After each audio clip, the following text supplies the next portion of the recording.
مساء الخير. اهلا بيكم في اسهل طريقه مع مين.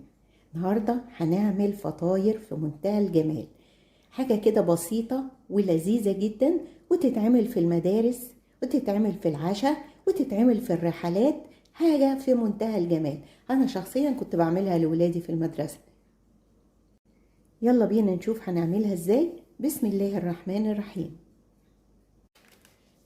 هاخد ورقتين جلاش كده على بعض اهو، والباقي طبعا هنلفه، هنحطهم كده،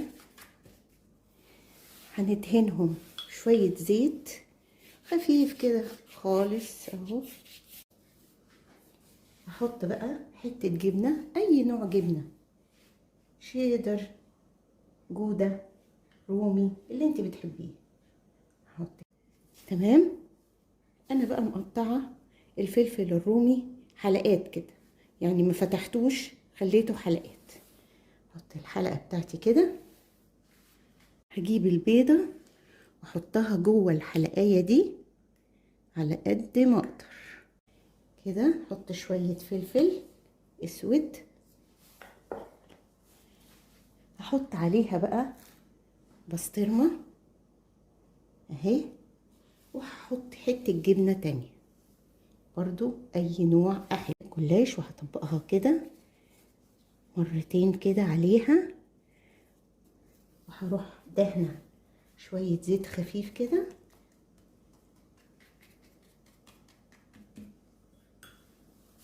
وكمان واحده من ناحية دي ومن ناحية دي. طبقناها. هنكمل بقية الفطاير بنفس الطريقة. عملنا واحدة تانية اهو.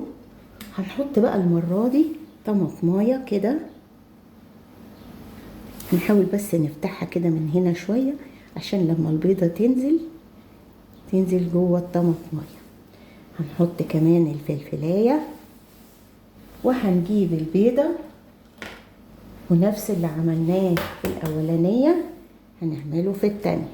نفتح كده، ننزل البيضة بالراحة، شوية فلفل اسود خفيف كده.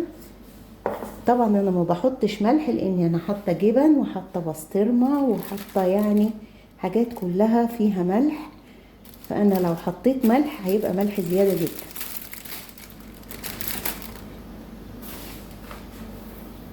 هحط بقى حته البسطرمه كده على الوش، وهنقفل زي ما اتفقنا على بعض كده. ندهن الزيت،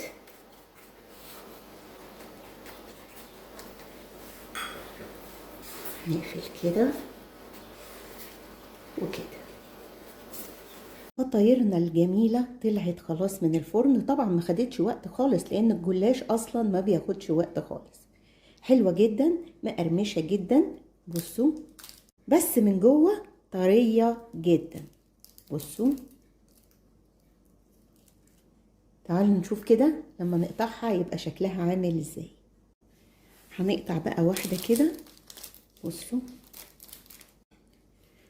عاملة ازاي من جوه، البيض مع الفلفل مع البسطرمة. شايفين؟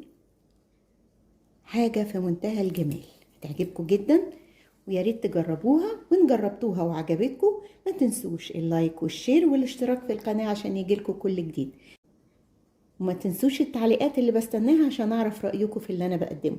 ودي كانت طريقة عمل الفطاير البسيطة بالجلاش بأسهل طريقة مع ميم.